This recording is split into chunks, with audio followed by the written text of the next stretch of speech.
In this video, we dive into the dumbest animal attacks ever recorded. From a teenager that tried to intimidate a wild cougar on his hike, to a man who tried to show off his Bengal tiger, forgetting that they are natural predators. It was March 17, 2018, and the Gulf Coast waters were calm as Craig Millen stepped ankle-deep into the surf before sunrise. The 52-year-old commercial fisherman from Galveston had been walking these beaches since childhood, his weathered hands and sun-damaged skin telling the story of decades spent battling wind, salt, and tide. But Craig's latest obsession would prove to be his undoing. Craig was known among his fishing circle for his eccentric habits and deep distrust of anything manufactured or store-bought. Craig's garage was packed with driftwood lures, rope-braided lines, and jars of his homemade sunscreen, a mix of cod liver oil, crushed anchovies, and street herbs. He slathered it on daily, ignoring friends' complaints that he smelled like a rotting bait bucket. Even among seasoned anglers, his methods pushed well beyond common sense.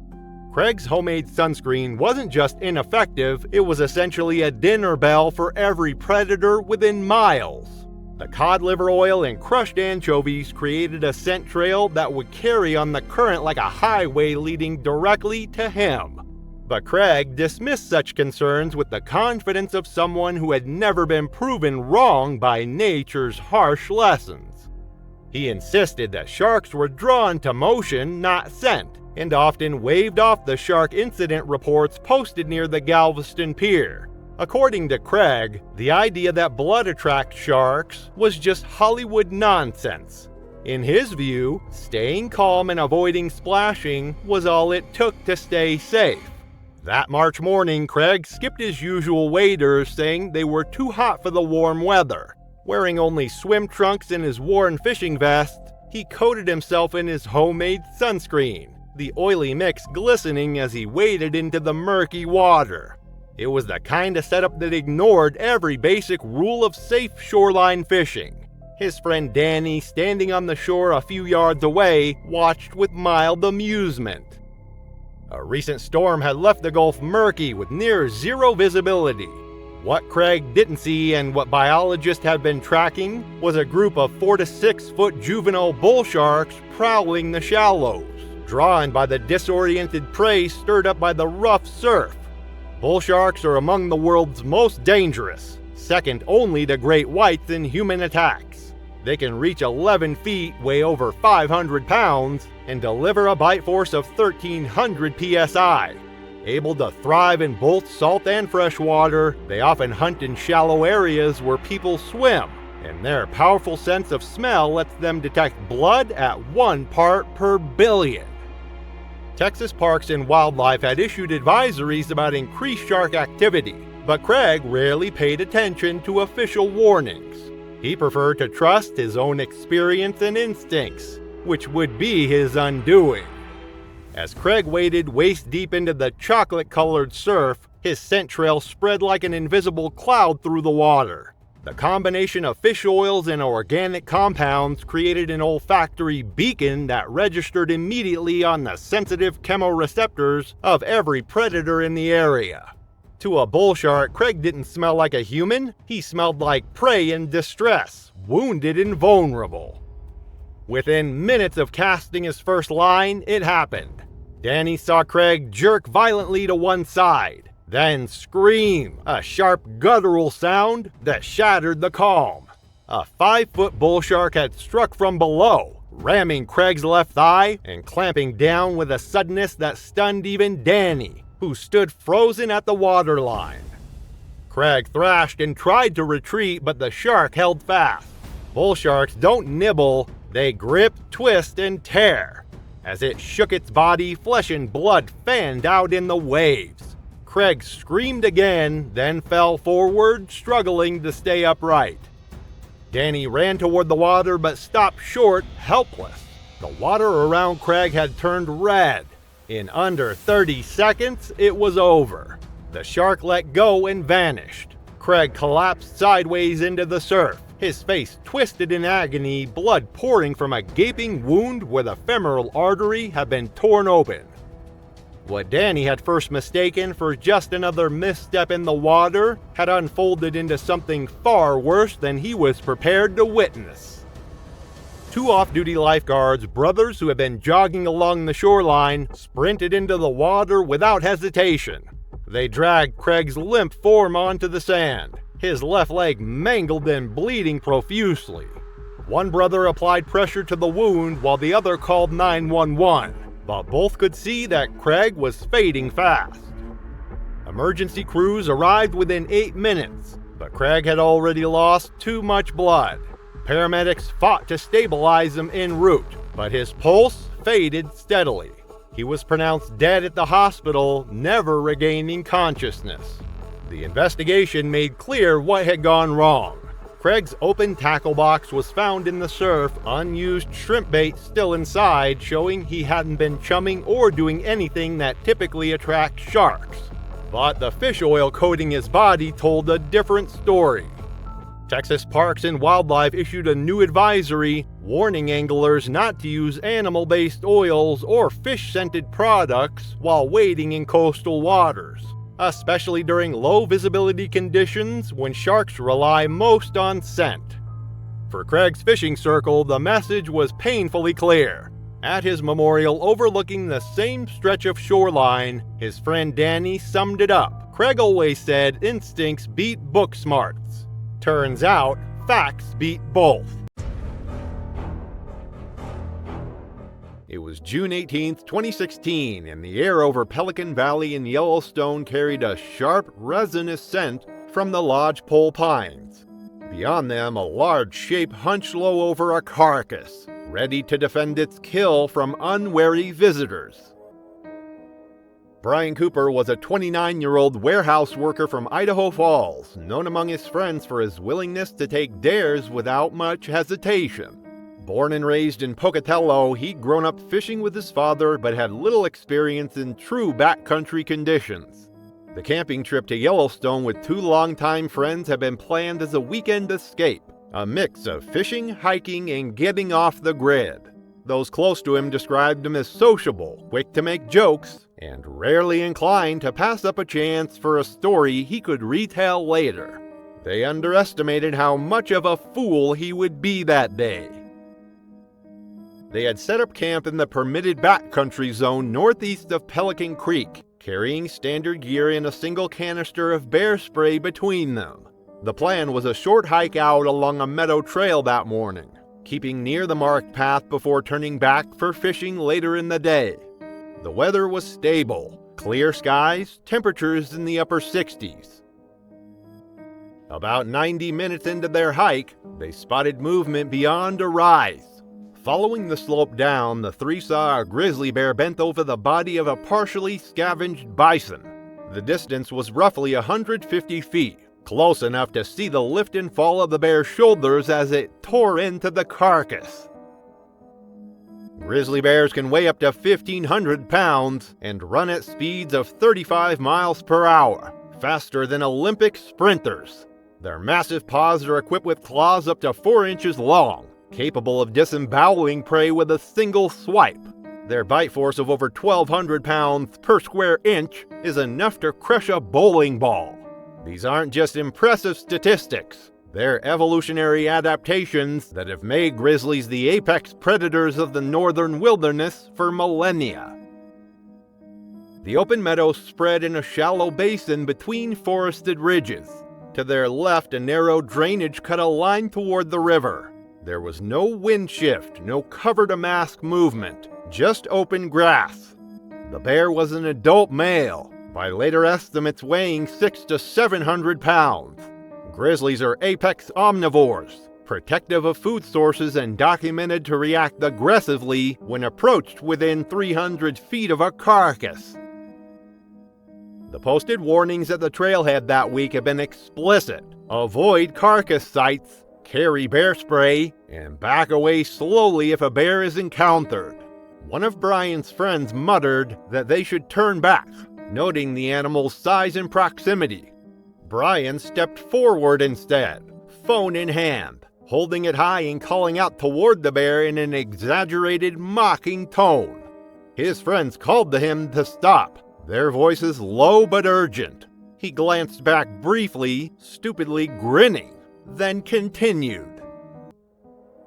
At about 60 feet, the bear stopped feeding and raised its head. The huff it gave was deep, short, and carried clearly across the grass. It lowered its head slightly, ears forward, a clear warning sign that Brian either didn't recognize or chose to ignore. Brian raised the phone again, angling it toward himself and the bear behind him. He had just shifted his weight forward when the grizzly lunged. The movement was immediate. One moment the bear was still, the next it was charging at full speed. It crossed the ground in less than 2 seconds, covering the distance with shocking velocity. The first impact hit Brian square in the chest, sending him backward into the grass with tremendous force. The bear's forepaws came down hard, pinning him to the ground. Its head lowered, delivering a series of devastating bites to his head and upper torso. The attack was brutal and efficient, each movement calculated to neutralize the perceived threat. His friends screamed and threw rocks from a distance. The attack lasted several seconds before the bear broke contact, turning back toward the carcass. Brian lay motionless in the trampled grass. One friend ran to him while the other fumbled for the bear spray, though the animal had already resumed feeding. Attempts to find a pulse failed immediately. Visible injuries included deep lacerations to the scalp, puncture wounds across the rib cage, and extensive crushing damage to the sternum. There were no defensive wounds on his arms, suggesting he had been unable to shield himself before the initial impact. The Rangers arrived within 40 minutes, having been alerted by another hiking party that heard the desperate shouts echoing across the valley. The carcass site was marked and later closed off for the remainder of the season. The grizzly was not tracked or removed, as officials decided it had behaved in a typical defensive manner when protecting its food source. Brian's funeral was held quietly in Pocatello the following week. Attendance was mostly family and close friends, with no media presence. The park installed additional bear activity signage at the Pelican Valley trailhead within the month, including explicit warnings against approaching wildlife for photographs. His phone was recovered from the grass about 10 feet from where he fell. The screen cracked, but the device still functional. The final image was blurred and chaotic, the frame half filled with his face and the brown arc of the bear's shoulder in the background. On a warm evening in July 2019, as the Florida sun began to set over Ocala, Laura Benwick prepared for what would be her final interaction with her beloved reptile collection. The 37-year-old exotic pet enthusiast moved through her modest home, which had long ago been transformed into what she proudly called her serpent sanctuary. Laura had built a reputation among local exotic pet enthusiasts as the woman who could handle anything with scales. Her fascination with reptiles began in childhood when her father, a wildlife biologist, would take her on expeditions into the Everglades. By her 30s, what started as a hobby had evolved into an obsession that consumed her life, her savings, and eventually her marriage. Laura's home housed over 20 snakes ranging from harmless corn snakes to deadly venomous species that required special permits that Laura didn't bother to obtain. Her neighbors had filed numerous complaints about her collection, particularly after 2 separate escape incidents in 2018. Yet she continued to ignore such hazards, and living in a very rural area, no authorities prioritized her neighbors' concerns. On that fateful evening, Laura was preparing to clean the enclosure of her prized possession, a monocled cobra she had illegally purchased through an underground exotic pet network. She'd named him King, and often boasted about his perfect hood pattern and aggressive striking behavior. Her usual snake-handling assistant had canceled at the last minute, but Laura had decided to proceed with the cleaning anyway, skipping her protective gloves since there hadn't been any incident prior to this moment. As Laura opened the enclosure, King was unusually active, swaying back and forth with his hood fully expanded, a warning sign that Laura either missed or chose to ignore. Unlike many snakes that flee from confrontation, the monocled cobra actively stands its ground when threatened, capable of delivering enough neurotoxic venom in a single bite to kill 20 adults. She reached in with a hook to move him to a temporary container, but King was faster. In a flash of movement, the cobra struck, sinking its fangs deep into the flesh between her thumb and index finger. At first, Laura remained calm. She secured King back in his enclosure and called 911. But within minutes, her speech began to slur as the neurotoxins attacked her nervous system. By the time EMTs arrived, Laura was deteriorating rapidly. Without immediate access to the specific anti-venom needed, the medical team could only provide supportive care. Laura died in the intensive care unit just hours after the bite, her body succumbing to respiratory failure as the powerful neurotoxins paralyzed her diaphragm. It was September 14th, 2018, and the air in Manaus hung heavy with late afternoon heat. The municipal zoo's palm-lined entrance buzzed with the muffled hum of traffic, mixing with the sharp calls of caged parrots. As crowds thinned, a group of young men staggered toward the feline exhibits. Paulo Ferreira leaned against the railing, unaware of the foolish mistake he just made. Paulo was 22, born and raised in Manaus. Unemployed for nearly a year, he'd spent most of his time with a tight-knit circle from his neighborhood, passing hours between bars, pickup soccer games, and occasional fishing trips. Locals knew him for his impulsive streak, often framed as humor among friends, but bordering on reckless when alcohol was involved. He carried a reputation for stupid stunts to draw laughter or prove a point, often inviting someone to record the moment. That afternoon, he and 4 others had been drinking steadily since early lunch. By the time they reached the zoo, Paulo's movements had the loose coordination of intoxication, shoulders swaying, gestures drawn out. The idea began as a passing comment, one friend recalling a video of someone feeding a lion.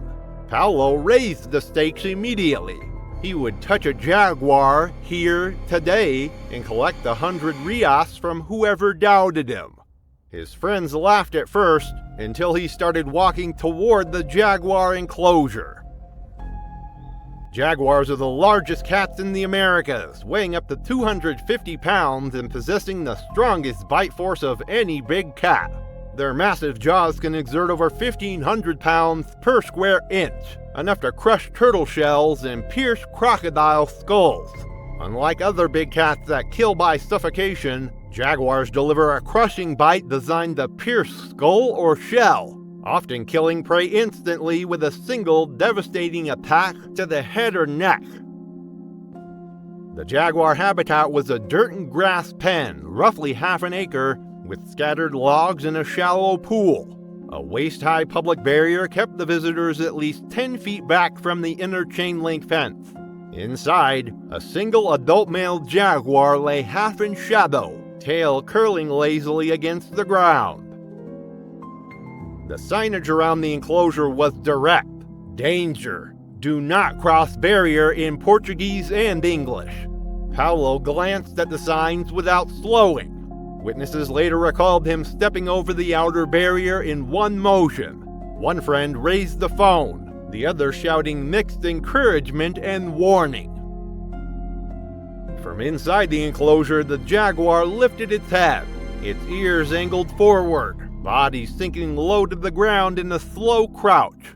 This was the classic hunting posture of an apex predator. Muscles coiled, weight shifted to the hindquarters, preparing for an explosive burst of speed. Paulo moved closer, closing the distance to within 8 feet, knees slightly bent as he leaned toward the chain link. His whistle cut through the enclosure, short and sharp. In a blur of movement, the cat surged forward with shocking speed. The initial contact was at Paolo's right leg. The jaguar's jaws clamped around his calf with bone-crushing force, momentum pulling him against the fence and then dragging him inward through the narrow gap at the gate's base, where keepers passed food trays. Paolo's scream was high and urgent, overlapping with shouts of onlookers. The animal released its grip on his leg, only to seize the back of his neck. The killing bite jaguars used to dispatch prey instantly.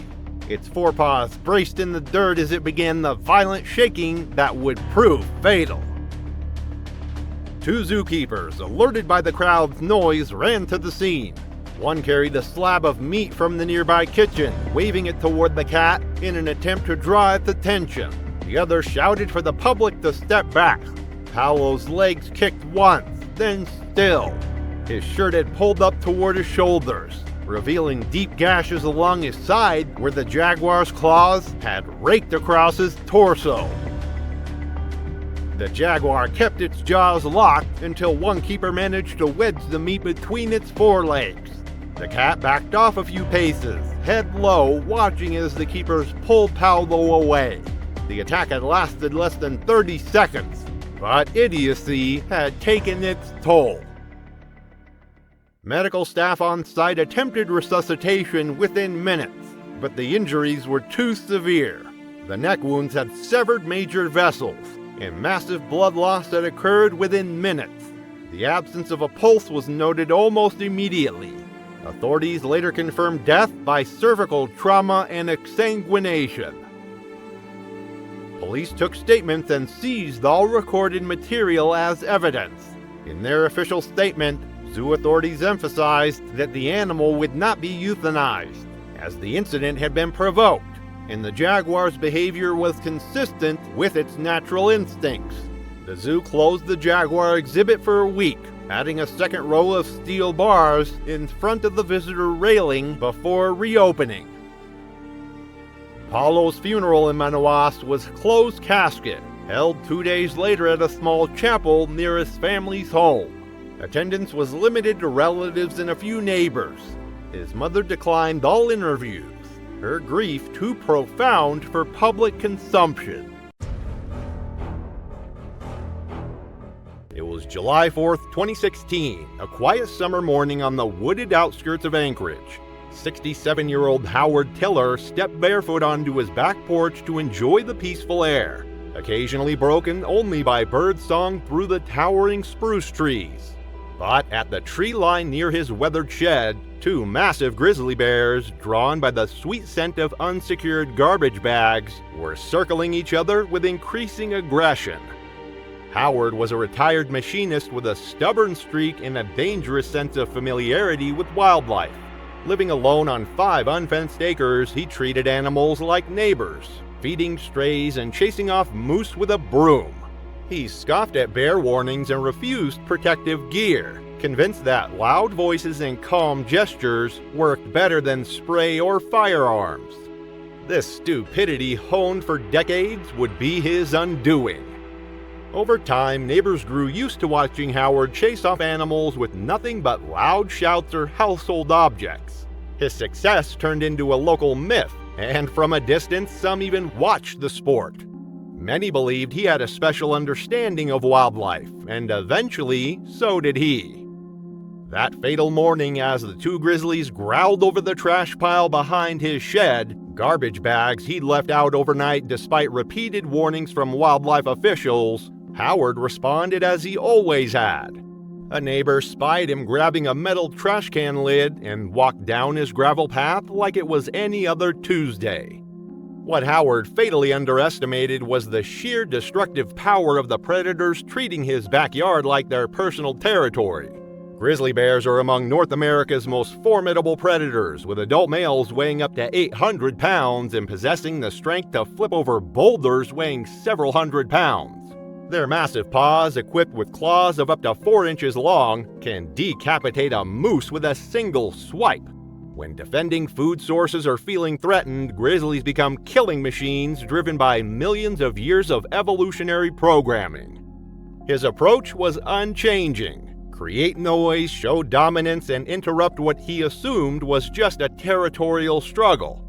Another neighbor across his property later described hearing Howard shouting in a firm and familiar voice, barking out orders as if he were trying to shoo away stray dogs. Howard advanced to within 15 feet of the feeding bear, slamming the lid like a cymbal and swinging it over his head in what he believed would come across as threatening. The younger bear reacted with alarm, crashing into the brush in a panicked retreat. But the larger male stayed firmly in place, intent on finishing its meal. This particular bear had been interrupted mid-feeding and showed visible signs of past battles that had likely left it on edge and hyper-defensive. Bears that become conditioned to human food often stop fearing people entirely and instead come to see them as rivals. As Howard continued his approach, undeterred by the bear's warning posture, the animal made a sudden lethal decision. People watching said the grizzly charged without hesitation, closing the distance in less than 3 seconds. Howard managed to lift the trash can lid in a weak attempt to shield himself, but the bear smashed through it effortlessly. The lid clattered onto the gravel, useless, as the full force of the bear's bulk threw Howard backward and pinned him instantly. The autopsy later cited that the bear's jaws crushed Howard's thigh, its canines snapping his femur and tearing deep into muscle. His shouts turned to screams as claws ripped open his chest and stomach. Weighing nearly 10 times more, the grizzly pinned him effortlessly and kept attacking. Residents, drawn out by the commotion, watched in stunned silence as the bear dragged Howard's limp, bloodied body into the brush. One neighbor, witnessing it through binoculars, called 911 as it unfolded. Within seconds, both man and animal disappeared into the trees. All that remained was scattered trash, crushed foliage, and streaks of blood. When authorities arrived 40 minutes later with tranquilizers and tracking gear, the bear was gone. They found Howard's body in a shaded clearing just 40 yards from his porch, torn open with the unmistakable violence of a grizzly kill. A trail of blood through crushed ferns and matted grass marked the brutal path he'd been dragged. Investigators found used bear spray in a whistle just feet away inside his porch, dismissed as unnecessary. The incident spurred renewed efforts to educate Alaskans on food waste and the dangers of wildlife habituation. A small memorial service was held 4 days later at the Anchorage Cremation Center, attended by a few close neighbors and his brother, who flew in from Montana to scatter Howard's ashes near the porch he had once considered safe. It was August 7, 2015. While the pine-scented air hung still over Washington's Wenatchee National Forest, a group of high schoolers moved single file along a narrow ridge trail, their voices echoing softly through the towering evergreens. Most were participating in a weekend leadership retreat, but 17-year-old Owen Carver had his own agenda brewing beneath his confident exterior. Owen was the kind of teenager who commanded attention without asking for it. With his brown hair and cocky grin, he had cultivated an image as the group's resident survivalist. His social media account featured dozens of videos where he demonstrated danger drills and talks about dominance over wildlife. His followers, mostly classmates and friends, hung on every word as he explained how predators only go after prey that acts afraid.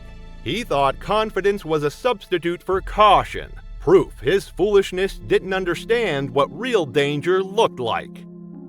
That afternoon, while the group rested at a scenic clearing, Owen's restless energy got the better of him. His classmates mentioned he had been chafing under the adult leader's constant reminders to stay close, likely viewing their caution as weakness rather than wisdom. His phone battery was running low, but he said he wanted one more video, unaware that it would be his last one.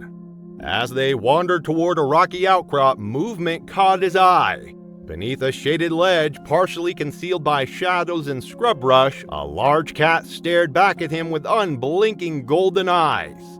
The cougar was magnificent, easily 6 feet long from nose to tail, its tawny coat blending perfectly with the rocks. Two of Owen's friends, Jake and Madison, had followed him despite the leader's instructions to stay put. They stopped short when they spotted the predator, their faces draining of color. The cougar remained motionless, crouched low with its head slightly tilted, tail twitching. Jake muttered a curse and stepped back. Owen, grinning, told them to stay put. He was about to win a staring contest with a mountain lion. He believed holding eye contact showed dominance and refusing to back down was a sign of control. But anyone who actually understood wild animals would have called it a sign of stupidity. What Owen mistook for calmness in the cougar's posture was in reality the silent tension of a predator sizing up a potential threat. The twitching tail wasn't a casual flick, it was a clear warning, well documented in wildlife behavioral studies and often a precursor to attack. In most cases, cougars avoid human contact, but when they feel cornered or challenged, their response is immediate and brutal. Mountain lions, also known as cougars or pumas, are stealthy apex predators. Weighing up to 220 pounds, they can leap 15 feet vertically and 40 feet horizontally with 2-inch retractable claws and a 400 psi bite. Most critically, cougars are ambush predators, evolved to kill quickly and silently, typically targeting the neck and spine to ensure an instant kill. Owen began moving slowly toward the animal. He kept his gaze locked on the cougar's eyes. His arms relaxed at his sides in what he assumed was a stance of dominant calm. Each step brought him closer to a wild animal that had already made up its mind. When he came within 15 feet of the ledge, the cougar's body tensed like a coiled spring. According to Jake and Madison, the attack happened almost faster than the group could register. The big cat launched forward in a single violent leap. Owen managed to lift up his arms and let out a shout, but the cougar's paw struck him across the face with brutal force, sending him crashing backward onto the rocks. The animal landed squarely on top of him, jaws locking around his neck in a killing hold honed by millennia of evolution. The bite targeted the spine and major arteries, ensuring a swift death while minimizing the cougar's exposure to risk. Jake and Madison screamed, frozen by the sight of their friend being dragged toward the brush. They turned and ran down the trail, shouting for help as their cries echoed through the forest. It took nearly 30 minutes for rangers to reach the site, guided by the teens' panicked directions and screams. When they arrived, the cougar was still nearby, pacing in a tight circle near Owen's body with its ears flattened. Classic territorial behavior indicating it was prepared to defend what it considered its kill. He had already died from the initial attack. The rangers were forced to euthanize the animal on the spot, following standard protocol for a confirmed human fatality. A healthy adult male, the cougar had not been hunting Owen as prey, but had likely been startled by his confrontational approach. Owen's death sent ripples through outdoor education communities and led to renewed scrutiny of wilderness safety practices. Hours before the attack, his final Instagram post showed him smiling at the camera with a caption boasting about showing up the less experienced students and promising dramatic footage from the day's hike. His funeral was held the following week at a small church in Tacoma, where friends, classmates, and stunned trip leaders gathered to remember a teenager known for his energy, confidence, and unshakable belief that he could handle anything nature threw his way. It was May 28, 2024. Hayden Valley shimmered under the sun, the kind of heat that made tree bark sweat and the grass hum with insects. Alyssa Mercer adjusted her phone lens. She murmured into her chest-mounted camera that nature speaks to those who listen, and today she planned to show communion with one of Earth's most misunderstood giants. To her 87,000 subscribers, it was just another wild mindfulness vlog. Quiet reflections on harmony with nature, always barefoot, always earnest. But this one would be her last. Alyssa was a 28-year-old Texan. Having been attached to the hippie movement through pop culture, she had built her following around her belief in spiritual kinship with wild animals. Her blog featured poetic essays, barefoot hiking trips, and videos of her gently extending hands to deer, squirrel, even raccoons. She preached gentleness and trust, a trust she believed was reciprocal between human and animal when approached with stillness and love. But she was blind to her own recklessness. Her footage showed her sitting cross-legged within feet of a moose. She once posted a reel titled "Eye Contact with the Untamed," featuring a slow, breathy stare into a black bear's curious eyes, filmed from behind a thin veil of bushes. Park rangers had warned her twice before. Citations were issued. She paid them quietly and continued her work.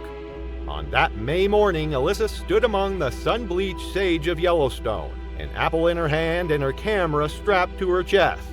The signs were everywhere. Do not approach wildlife, stay at least 25 yards from bison. But she viewed those as rules for tourists, not initiates like herself.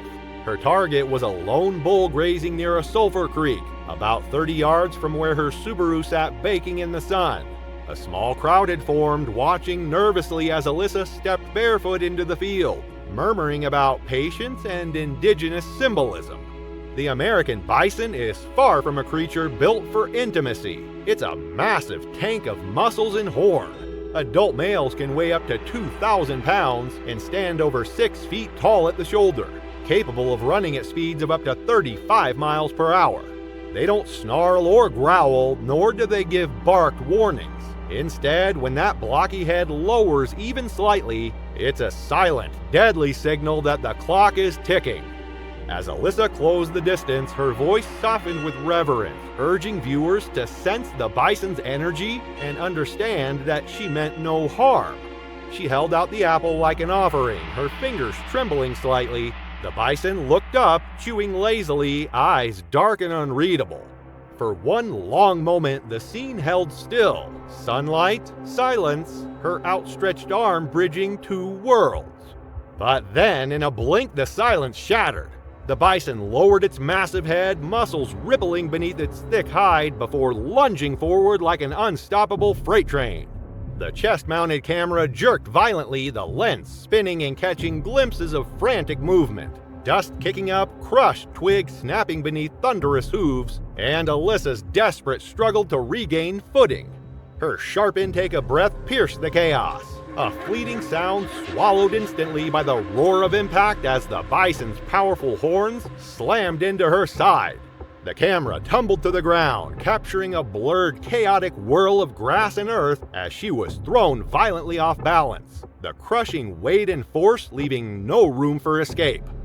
Witnesses described it later with stunned dismay. The animal struck her square in the chest, flinging her 5 feet into the air before her body hit the earth in a crumpled heap. The bison didn't trample her, didn't need to. One hit was enough. It paused briefly, snorted, then returned to grazing as if nothing had happened. Tourists screamed. A man with a wide-brimmed hat yelled for someone to call 911. A ranger arrived minutes later, found Alyssa unconscious, pulse erratic. She died before the helicopter landed. The autopsy revealed massive internal trauma, ruptured organs, shattered ribs that punctured her lungs, and a severed aorta.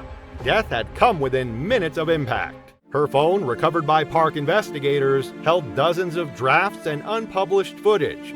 Some showed her practicing the approach, whispering mantras. Others featured close-ups of wild animals blinking slowly.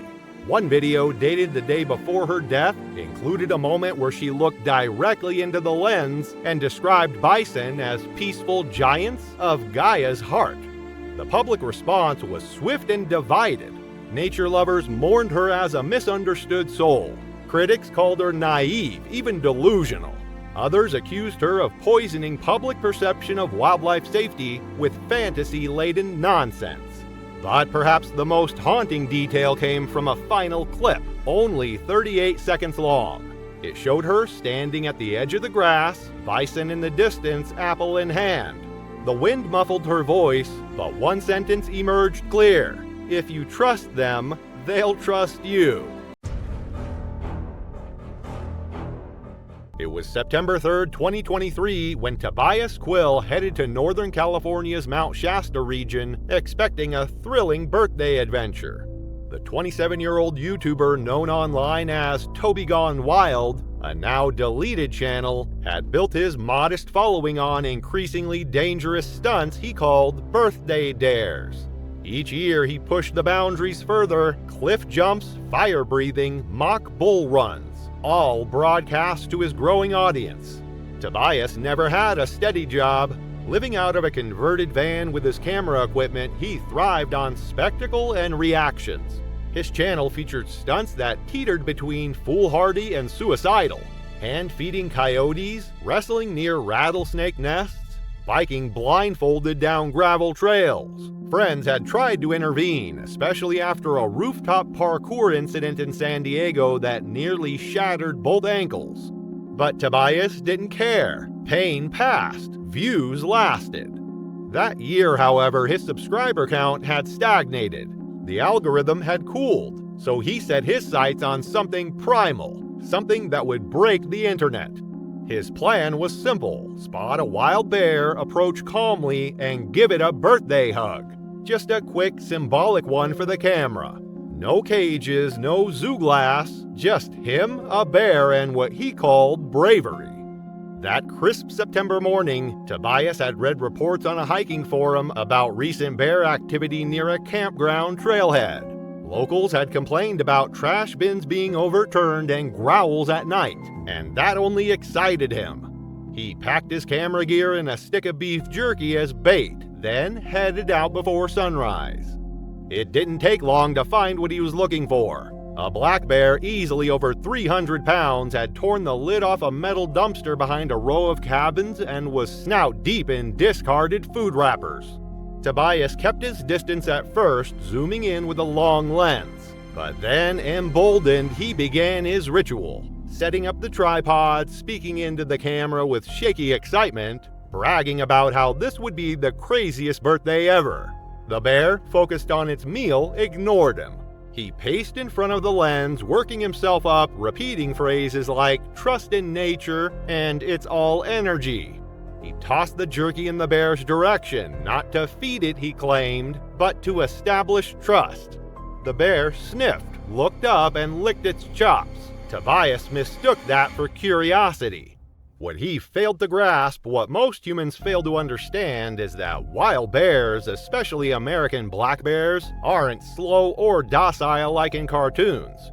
Though smaller than their grizzly cousins, black bears are still powerful predators with strong territorial instincts. They can sprint up to 35 miles per hour, climb trees, swim across lakes, and rip through flesh with one swing of their claws.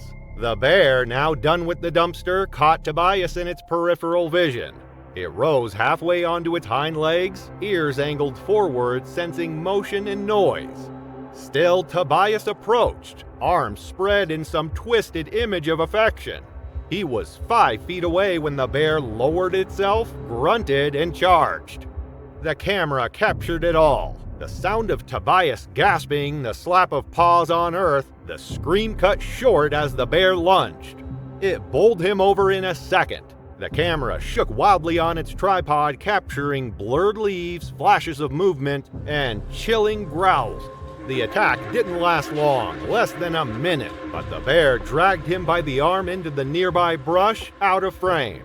When Tobias failed to check in with friends later that evening, they used GPS data from his van to track his location. Rangers found the abandoned campsite and the camera still recording on a drained battery. His shredded backpack lay beside the dumpster. Blood was spattered across the pine needles.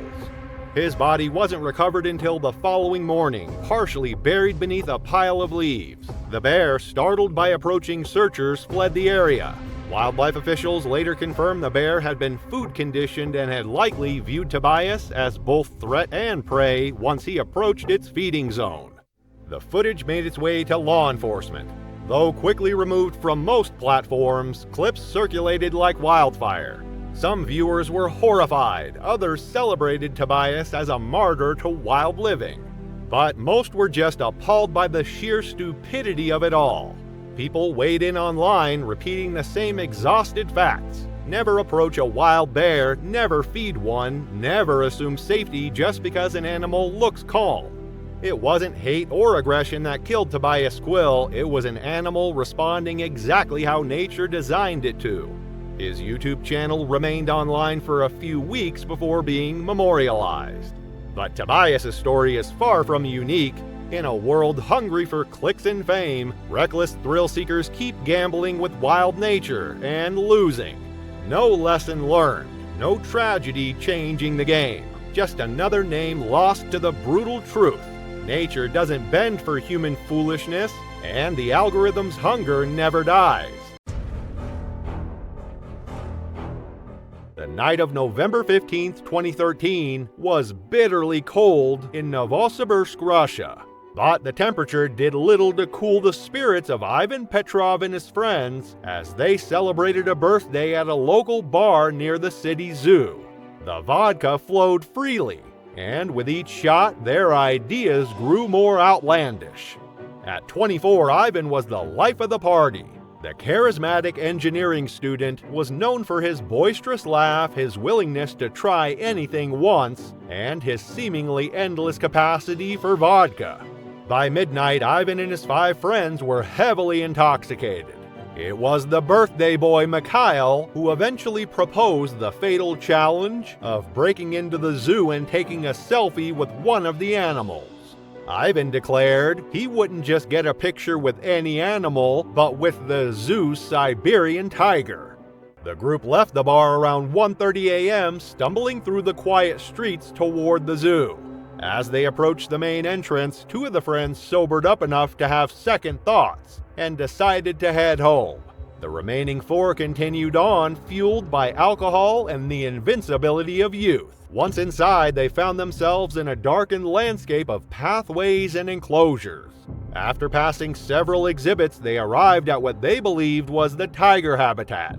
Alexei suggested they find the visitors' platform, but Ivan, impatient and emboldened by alcohol, spotted what appeared to be a shortcut, a 7-foot wall that he assumed would lead to the viewing platform. Despite Dmitri's uncertainty, Ivan scrambled up the wall and gave his friends a thumbs up before disappearing over to the other side. There was a moment of silence, then a sound that would haunt the 3 remaining friends for the rest of their lives. A wet, crunching impact followed by a high-pitched scream that cut off almost as quickly as it began.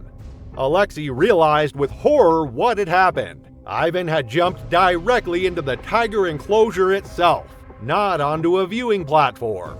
Masters of stealth, despite their massive size, Siberian tigers can move silently through their territory on specialized footpads, striking with mathematical precision as they calculate exactly how much force to apply when killing different prey. In a panic, Dmitri pulled out his phone and turned on his flashlight. His shaking hands captured a massive Siberian tiger crouched over Ivan's body. The big cat's initial attack was a powerful strike with its paw, knocking Ivan unconscious and fracturing his skull. The tiger then dragged his limp body several yards before delivering multiple bites to his neck and torso. The 3 friends fled in terror, their screams finally alerting the zoo's night security guard, who called emergency services.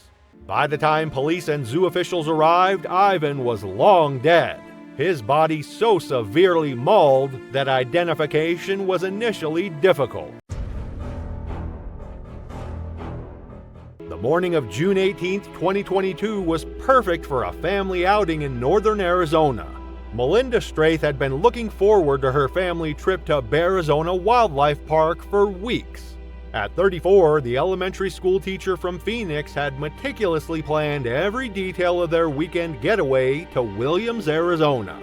Her husband James had initially been reluctant about the trip, preferring their usual weekend hikes to what he called the tourist traps. But Melinda had convinced him that their children would benefit from seeing animals in a more natural setting than a traditional zoo.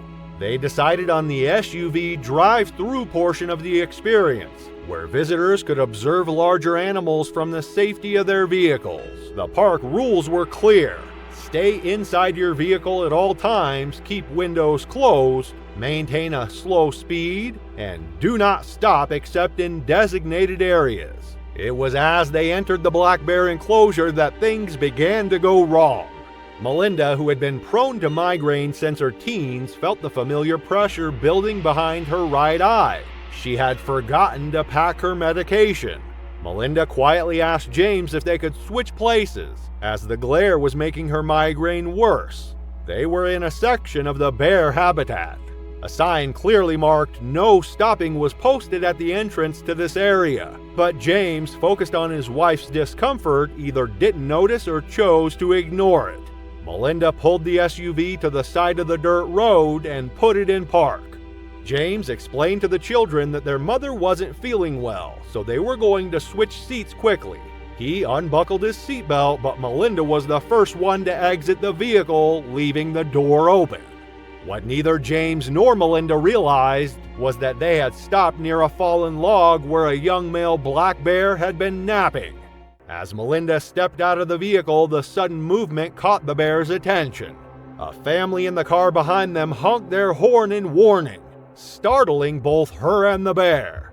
Black bears are opportunistic omnivores with remarkable problem-solving intelligence that allows them to overcome most human deterrents. Capable of running at 35 miles per hour, delivering powerful swipes with their 4-inch claws, making them particularly dangerous when startled at close range.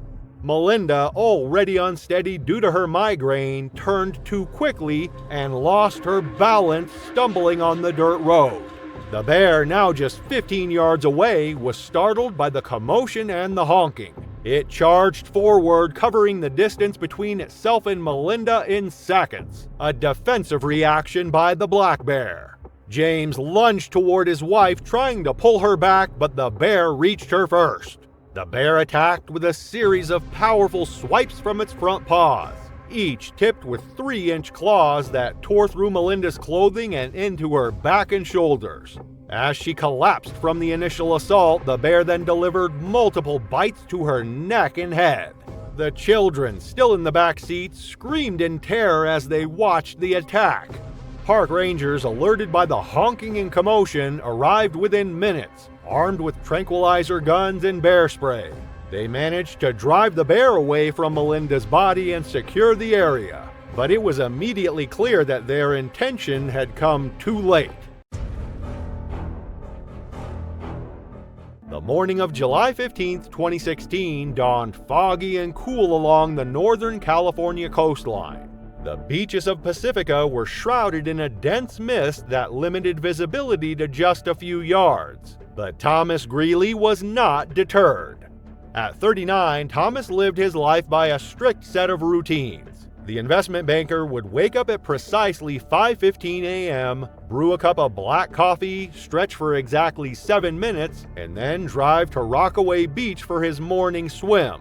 Thomas would be in the water by 6 a.m., swimming parallel to the shoreline for exactly 1 mile. The only area where Thomas allowed himself any spontaneity was in the water. A former collegiate swimmer at Stanford, he found freedom in the ocean that eluded him on land. In the weeks leading up to his fatal swim, Pacifica had experienced an unusual number of shark sightings. For 3 days, Thomas had respected these closures, reluctantly using the pool at his gym instead. But on the 4th day, his frustration got the better of him. As Thomas parked his Tesla in the empty beach lot that foggy morning, he could barely see the ocean through the dense mist. He changed into his wetsuit, grabbed his orange swim cap and goggles, and made his way down to the shoreline. The water was colder than usual, around 55 degrees Fahrenheit, but Thomas barely noticed as he waded in up to his waist. He dove forward into the gentle swell, beginning his familiar crawl stroke parallel to the beach. The fog created an eerie cocoon around him, limiting visibility to just a few feet in any direction. Thomas had been in the water for approximately 20 minutes when suddenly something subtle changed in the water. There was no dramatic fin slicing through the surface, just a slight pressure wave, the kind created by a large object moving through the water. Great whites hunt with methodical precision, striking from below with enough force to launch their massive bodies out of the water, delivering test bites with serrated teeth that slice through flesh, a strategy that makes swimmers particularly vulnerable. This is when Thomas became their food. He was struck from beneath, taken underwater, the shark's jaws clamping around his torso and left leg with devastating force. The initial bite was shockingly painless, a phenomenon reported by many shark attack survivors due to the body's release of adrenaline and endorphins. What Thomas felt was an immense pressure, like being caught in a car compactor. The shark released him momentarily, and Thomas kicked desperately toward the surface with his uninjured leg. As his head broke through the water, he gasped for air and screamed for help. About 600 feet away, an early morning beach walker heard the commotion and immediately called 911. Thomas managed to stay afloat for nearly a minute when the great white shark turned its attention back to him. When the shark struck again, it took Thomas from behind, its teeth severing his femoral artery. By the time the Coast Guard helicopter arrived 30 minutes later, rescuers reported a massive blood slick in the water and a large marine predator moving in the area. Thomas was pronounced dead at the hospital. Further investigation revealed that Thomas's car was parked right in front of a shark warning sign, and records showed that he had been verbally warned twice by beach patrols the previous month. It was April 8, 2013, and the forest of Kibale National Park in Uganda hid more than just mist and birdsong. Beneath the dripping canopy, a silverback gorilla, the kind that can crush bone with a single bite, would, before the day was over, turn raw power against a human. Samuel Pride was a 31-year-old English teacher from Calgary, Canada, who had been volunteering at a rural school near Fort Portal for 6 months. He had come to Uganda seeking life experience before committing to graduate studies back home. Colleagues remembered him as energetic, humorous, and occasionally impulsive. When he learned that guided treks to see wild chimpanzees and habituated gorilla groups were offered in Kibale, he booked a spot immediately, eager to return with stories for his students. Mountain gorillas are among the strongest primates on Earth, with adult males weighing up to 440 pounds and possessing the strength of 10 adult humans.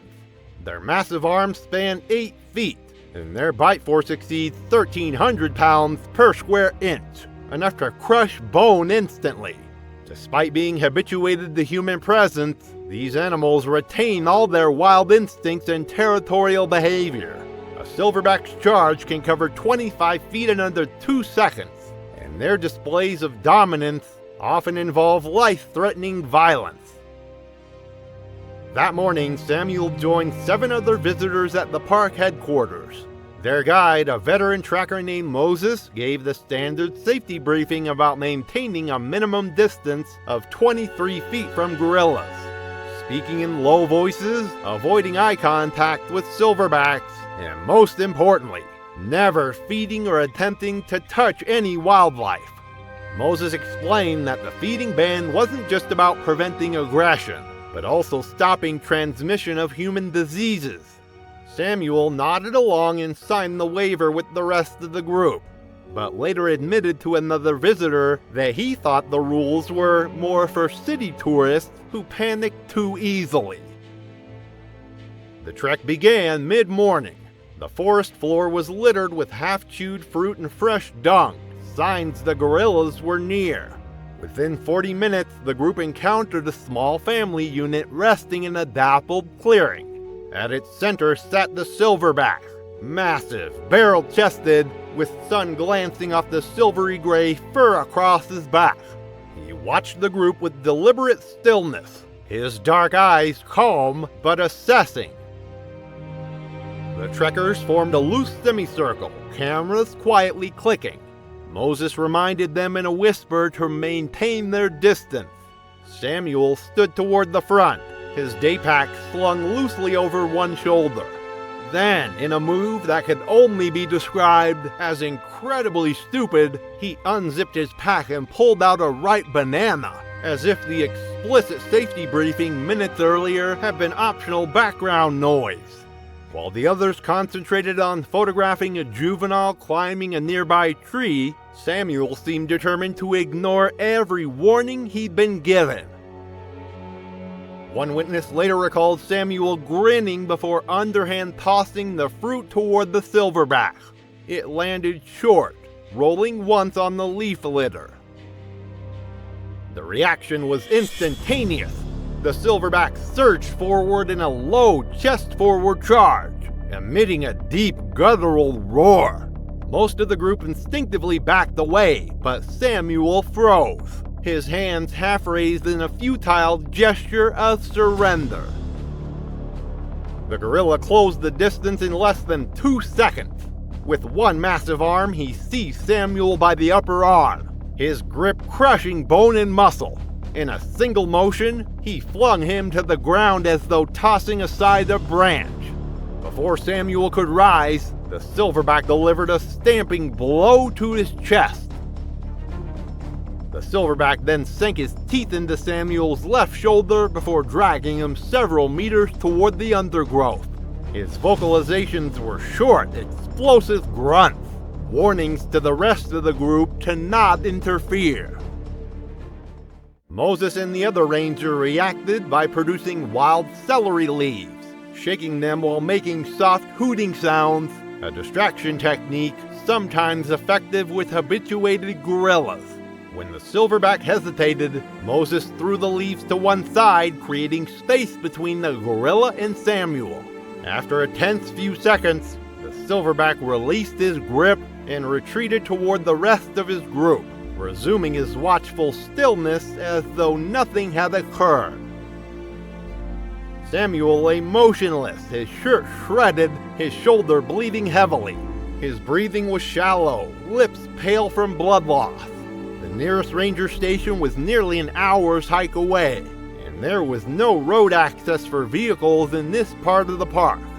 The group improvised a stretcher from branches and jackets, but within 20 minutes of the attack, Samuel lost consciousness from massive blood loss and internal trauma. Despite continuous pressure on his wounds during the desperate journey back, Samuel was pronounced dead by park medical staff upon arrival. The Ugandan Wildlife Authority conducted a brief internal review, concluding that the attack was a direct consequence of feeding behavior in violation of both briefing instructions and park policy. The silverback had acted within normal bounds of territorial defense when approached with unfamiliar food. Samuel's body was transported to Kampala for repatriation to Canada. His family declined interviews, requesting privacy. At the school where he had taught, local staff and students held a small memorial. The park chose not to issue a public press release, fearing that coverage of a fatal gorilla encounter could deter ecotourism, a major source of revenue for surrounding communities. The evening of September 8, 2018 was warm and clear in Las Vegas, Nevada. The setting sun cast a golden glow over the sprawling 15-acre estate of Mitchell Raves, illuminating the mansion and the custom-built exotic animal enclosures that stretched behind it. Inside, Mitchell was preparing to impress a group of potential investors with the crown jewel of his private collection, a magnificent 4-year-old male Bengal tiger named Raja. At 48, Mitchell had everything money could buy. The self-made tech millionaire had amassed a fortune developing security software that was now used by governments and corporations worldwide. His estate stood as a monument to his success, a 20,000 square foot mansion and his most prized possession, a private exotic animal collection that rivaled many small zoos. Mitchell had grown up poor in rural Kentucky. His childhood had been defined by scarcity and limitations, fueling an adult life dedicated to excess. If something caught his interest, he acquired it regardless of cost, practicality, or legality. The staff who maintained Mitchell's menagerie consisted of 3 full-time animal keepers, all with some zoological experience, though none specifically with big cats. They had repeatedly urged Mitchell to hire a specialized tiger trainer, particularly as Raja grew to his full size of nearly 500 pounds. Mitchell had eventually relented, bringing on Carlos Mendoza, a former circus animal trainer with 20 years of experience working with tigers.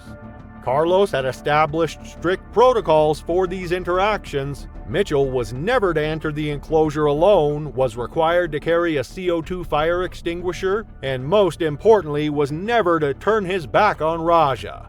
This last rule was one that Carlos emphasized repeatedly, explaining that in tiger body language, turning your back can be interpreted as either a sign of submission or an invitation to pounce.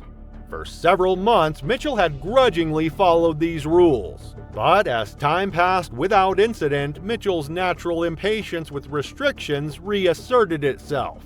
He began making excuses to enter the enclosure when Carlos was off duty, ignoring the great harm of such actions. On the day of the incident, Mitchell was hosting a dinner party for potential investors in his newest tech venture. The group of 8 businessmen and women had been suitably impressed by the mansion, the gourmet meal prepared by Mitchell's private chef, and the exotic birds and smaller animals they had been shown. But Mitchell had saved his most impressive attraction for last. Mitchell announced to his guests that he'd like to offer them a truly unique experience, being within touching distance of a Bengal tiger. Mitchell led his guests to the private zoo area behind the main house. Raja was in his outdoor habitat, a 1-acre space with a small pool, several large rocks for climbing, and artificial trees that provided shade. The tiger was immediately alert at the approach of visitors, rising from where he had been resting and moving to the edge of the enclosure nearest the viewing platform. As the guests expressed their awe at the magnificent animal, Mitchell reached for the gate that led to a safety corridor and then into the enclosure itself. One of the junior keepers, a young woman named Tasha who had been assigned to accompany the tour, stepped forward anxiously. She reminded Mitchell that Carlos had left strict instructions that no one should enter Raja's enclosure without him present. Mitchell waved away her concern and entered the enclosure carrying a bucket of meat treats, chicken pieces that the tiger particularly enjoyed. For the first minute or so, the interaction proceeded without incident. Michael tossed pieces of chicken to Raja, who caught them mid-air or picked them delicately from the ground. Then one of his guests called out, asking if Mitchell could pet Raja like a real cat. Mitchell, never one to back down from a challenge, especially in front of an audience, nodded confidently. He reached out slowly, his hand extending toward the top of Raja's massive head. The tiger allowed the contact, seemingly unbothered as Mitchell stroked between his ears. As Mitchell reached for another piece of chicken, Raja's body language shifted subtly but significantly. The tiger's ears flattened slightly, his tail stiffened and began to twitch at the tip rather than swaying smoothly. And almost imperceptibly, he lowered his center of gravity, tensing his powerful hindquarters in preparation. These were the classic pre-attack indicators that Mitchell, focused on impressing his audience, completely missed. Bengal tigers possess night vision 6 times better than humans and can hear frequencies beyond human range, with specialized neck muscles capable of delivering a killing bite with pinpoint accuracy to the cervical spine, a lethal efficiency that has earned them the distinction of causing more human fatalities than any other big cat, particularly when humans turn their backs, which tigers instinctively interpret as either submission or an invitation to pounce. Encouraged by his success and the reaction of his audience, Mitchell decided to escalate the performance. Mitchell held out a large piece of chicken and Raja took it gently from his palm. Emboldened, Mitchell reached into the bucket for another piece. As he did so, he made the fatal error that Carlos had warned against countless times. He turned his back to the tiger. The attack was lightning fast. Raja lunged forward, his powerful jaws clamping around the back of Mitchell's neck. The force of the bite severed Mitchell's spinal cord instantly, killing him before he could even register pain. The tiger then dragged Mitchell's body further into the enclosure away from the gate, a natural behavior when securing prey. Guests watched in shock and horror after seeing such a thing happen before their eyes, screaming and running away. By the time the other keepers arrived and managed to drive Raja into his indoor holding area, Mitchell had been dead for several minutes. His body, when recovered, showed the devastating efficiency of a tiger's killing bite: a crushed cervical vertebrae and severed carotid artery. It was October 25, 2017, when the autumn air carried the scent of pine and wood smoke across Marlene Brickshaw's property just outside Flagstaff, Arizona. The 58-year-old retired librarian stood at her kitchen window watching two massive black bears lumber around the chain-link enclosure she had built with her own hands 3 years earlier. What began as a rescue mission for two orphan cubs had turned into something far more dangerous than Marlene ever expected. Marlene was the kind of woman who collected stray cats, fed wild deer from her back porch, and believed deeply that animals could sense the purity of human intentions. Her neighbors knew her as the eccentric lady who lived in what she called Little Ark, a wooded property cluttered with bird feeders, rescue dog kennels, and now a makeshift bear habitat that had become the talk of the county. Her clothes perpetually bore the stains of whatever animal she was currently nursing back to health. 3 years earlier, wildfires in northern Arizona left two black bear cubs orphaned. Marlene, following the rescue efforts, applied for a wildlife permit and convinced authorities to let her take them in, claiming she had rehab experience in proper facilities. Her so-called proper facilities were a 40 by 60 foot chain link pen she built behind her house, roofless with no backup barriers or safety protocols. A single gate opened straight into the enclosure, offering no secure way to feed or separate the bears. It wasn't just unsafe, it was flat out stupid. The kind of setup no trained professional would ever go near without sounding the alarm. For 3 years, Marlene hand-fed the bears daily, referring to them affectionately as her boys, Bruno and Baxter. She would enter their enclosure with buckets of food, talking to them in the same gentle voice she had once used to calm nervous library patrons. Local reporters occasionally featured her story as a heartwarming example of human-animal bonding, and Marlene basked in the attention, unaware of her recklessness. What Marlene interpreted as trust was actually learned behavior.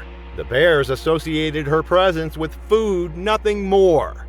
As the cubs grew into 300-pound adults, neighbors began expressing concern about the increasingly inadequate enclosure and Marlene's casual approach to safety. The bears had been spotted standing on their hind legs against the fence, their massive paws easily reaching over the top of the chain link barrier.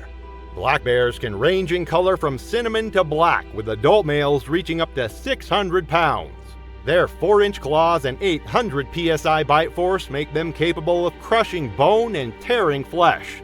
Though omnivorous and often unpredictable, even hand-raised bears retain wild instincts and can turn violent without warning. Having one in your property leaves no room for stupidity. By fall 2017, one of the bears, Bruno, the larger of the two, had begun showing signs of food aggression, particularly when meals were delayed or when Marlene approached with smaller portions than expected. Bears in captivity often develop resource guarding behaviors, especially when their feeding schedule becomes irregular. That October afternoon, Marlene was running nearly 2 hours late for feeding, delayed by a call from her sister. She loaded a tray with leftover lasagna, rolls, and fruit, then headed toward the pen. Security footage showed her carrying the food in both hands as she approached the enclosure. She wore no protective gear, no gloves, no face shield, nothing to shield her. The enclosure lacked a drop cage or buffer gate for safe feeding. It was just Marlene, a tray of food, and two restless 300-pound bears. As she stepped inside, whistling her usual greeting, Bruno was already pacing near the gate. His body language, tense movements, fixated stare on the food, ears flattened, was a clear warning.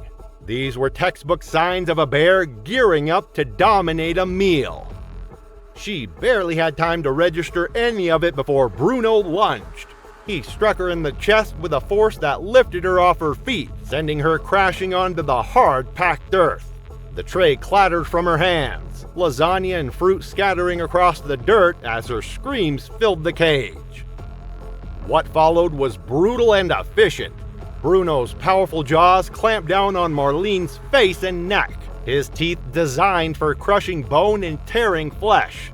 As she struggled weakly beneath his massive weight, he began dragging her toward a shaded corner of the enclosure, a behavior that wildlife experts recognize as a bear's instinct to protect and consume its kill away from potential competitors. Her screams carried across the wooded property to her nearest neighbor, Jim Kowalski, who was working in his garage nearly 200 yards away. He immediately called 911, but the remote location meant that emergency responders faced a lengthy drive on winding mountain roads. By the time sheriff's deputies and wildlife officials arrived 2 hours later, Marlene was beyond help. Bruno stood over her partially consumed remains, blood matting his dark fur, while Baxter cowered in the far corner of the enclosure. The scene was so horrific that several first responders required counseling afterward. Bruno was euthanized on site, while Baxter was tranquilized and eventually transferred to a legitimate wildlife sanctuary in Colorado, where he would live out his days behind proper barriers with trained professionals. The investigation revealed numerous safety violations and highlighted the dangers of amateur wildlife rehabilitation. Arizona Game and Fish Department spokesman Mark Hart summed up the tragedy succinctly that love is not a safety protocol. Wild animals, regardless of how they're raised, retain their predatory instincts and unpredictable nature. It was June 14, 2018. Limpopo National Park is not only home to a wide array of wildlife, but also sprawling savannas, towering baobab trees, and crystal clear watering holes.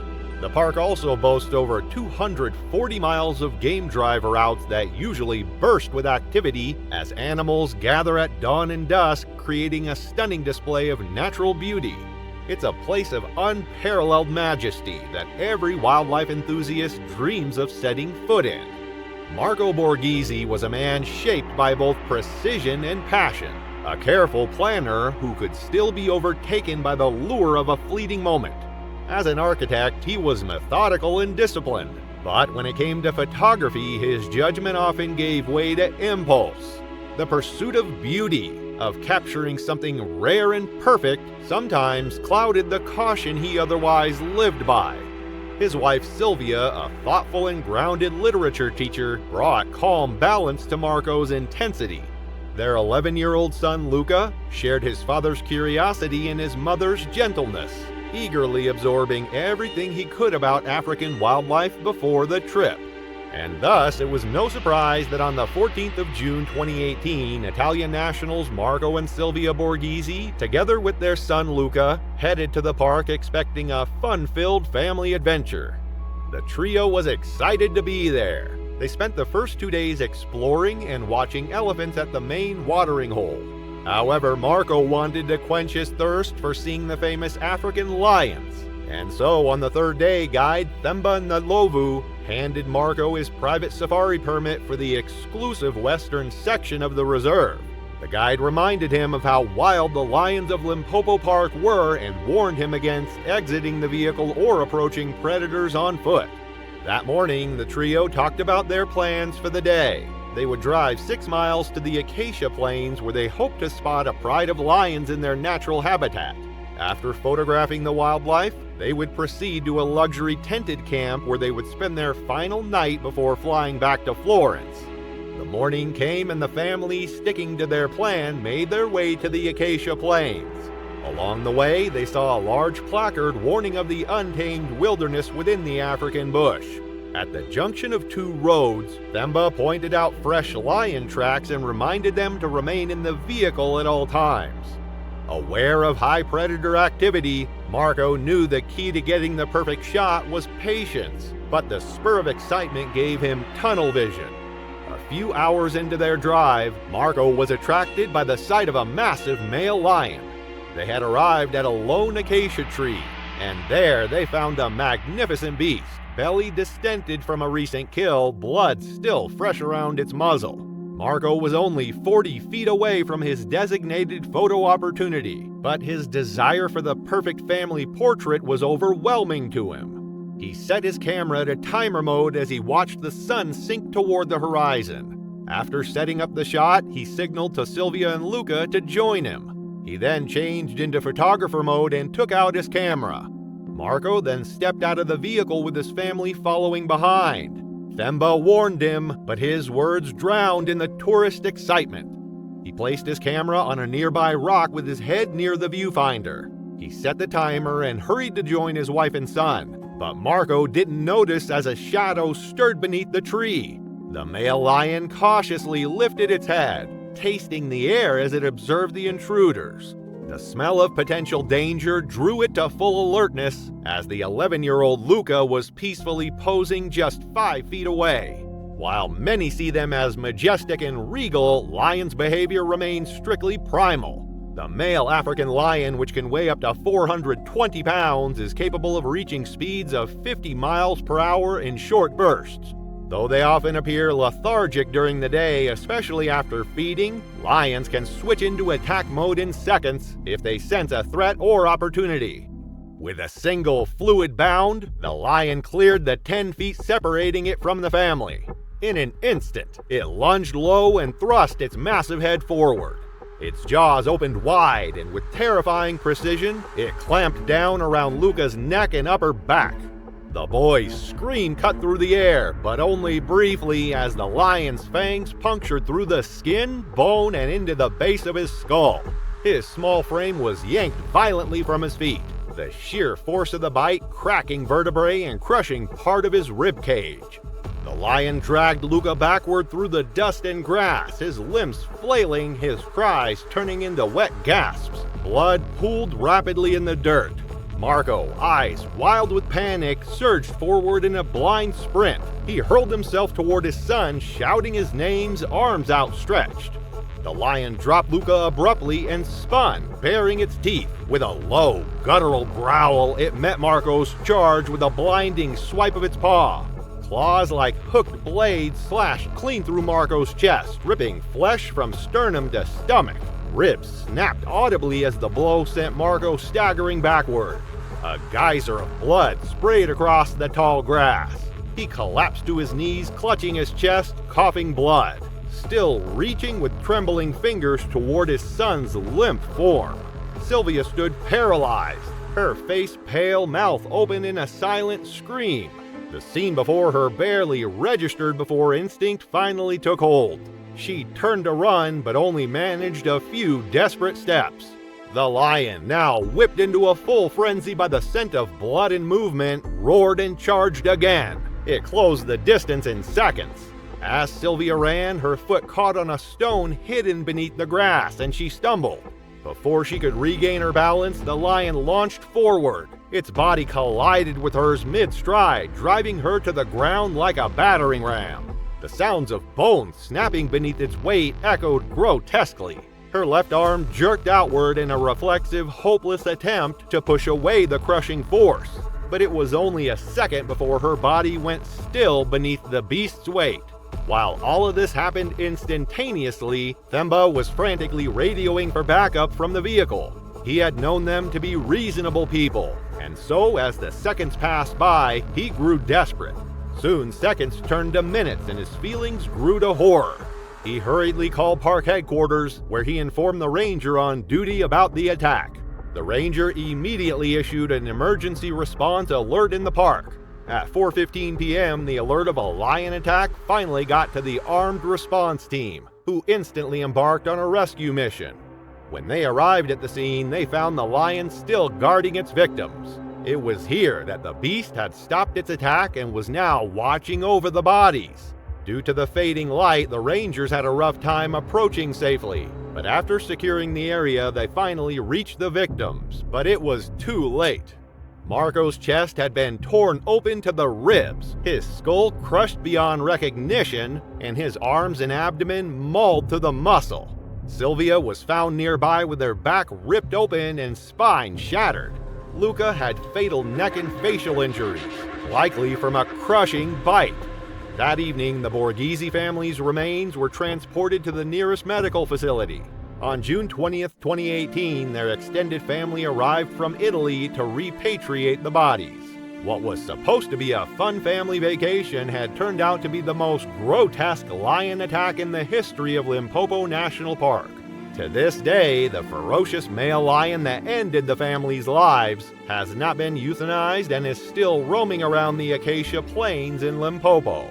What made this tragedy particularly disturbing is the recovery of the camera. The final image captured shows the family smiling, unaware, while behind them the lion's eyes are already fixed, pupils dilated, muscles tensed. The camera's timer had given them just enough time to pose, but not enough time to live.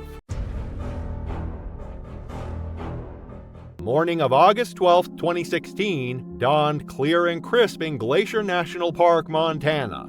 Jared Kessler, a 23-year-old recent college graduate from Seattle, set out early with 4 friends. Their backpacks loaded with water, trail mix, and the bear spray a park ranger had insisted they carry. Jared had always been the adventurous type, eager to document his adventures with breathtaking landscapes and daring outdoor exploits, always taking pictures and treating it like a prized possession. The night before their hike, a park ranger had warned them about recent bear sightings along the trail they planned to take, reminding them of the potential dangers ahead.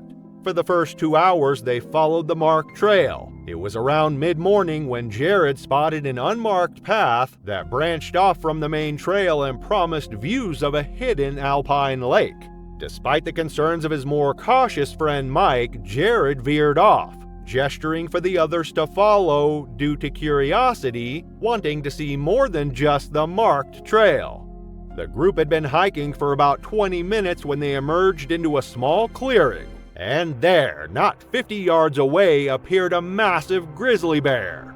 Grizzlies have the strongest bite force of any North American land mammal, up to 1,200 psi, and can smell from miles away.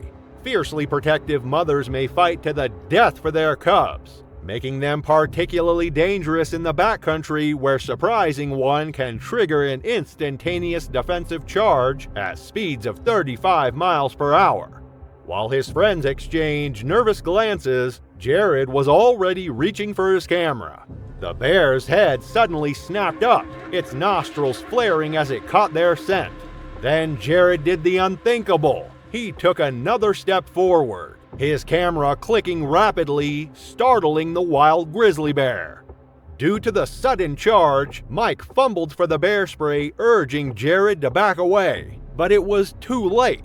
The bear covered the 50 yards in mere seconds. Mike managed to deploy the bear spray, creating a cloud of capsaicin that momentarily slowed the animal. Everyone scattered, except Jared, who stood transfixed, still trying to capture the perfect shot. The bear crashed through the spray, colliding with Jared with the force of a truck, taking him down. At that moment, his friends heard him scream before it cut off. The bear's massive jaws closed around his torso, giving no hope of survival. By the time park rangers arrived, it was far too late.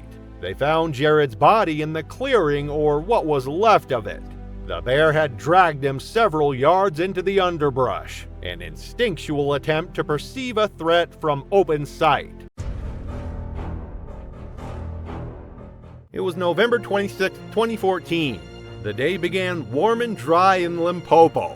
At the entrance to the private safari park, guests queued for their guided drives, unaware that one of the resident lionesses would not remain a distant photo subject for long. Brenda Whitaker, 44, had arrived 2 days earlier from Manchester, England with her husband Alan. Both were seasoned travelers, having visited Egypt, India, and Kenya in recent years. Friends describe Brenda as bold, sometimes to the point of overconfidence, especially around wildlife. She liked to say she had a way with animals, citing memories of feeding stray cats in Marrakesh or getting close to elephants in Sri Lanka. What the sheer foolishness of Brenda's actions failed to account for was the reality of the apex predator she was about to face.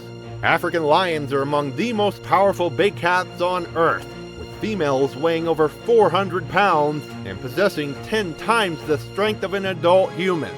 Their massive jaws can exert 650 pounds of pressure per square inch, enough to crush bone instantly. Most critically, lions are ambush predators with lightning-fast reflexes, capable of covering 20 feet in a single bound and reaching speeds of 50 miles per hour in short bursts. Their vehicle for the morning was a modified open-sided 4x4 with 3 rows of bench seating and a canvas canopy with a local guide in the driver's seat. From the outset, his instructions were clear. Remain seated, keep arms and cameras inside, and keep all windows closed. The animals are not tame, he reminded them, and they don't know you're just here for photos. The group entered the park just after 9. After 40 minutes, the guide turned toward a shallow valley known for its lion pride. A lioness lay stretched on the short grass, head resting on her forepaws. She was an adult in prime condition. The guide eased the vehicle to a stop about 20 feet away. Cameras lifted, shutters clicked. Brenda, seated along the left side, unbuckled and leaned toward the side panel. The driver cautioned her to stay back, but she reached for the manual window crank, rolling it down until nothing separated her from the open air. She raised her DSLR, tilting it for a clear line of sight.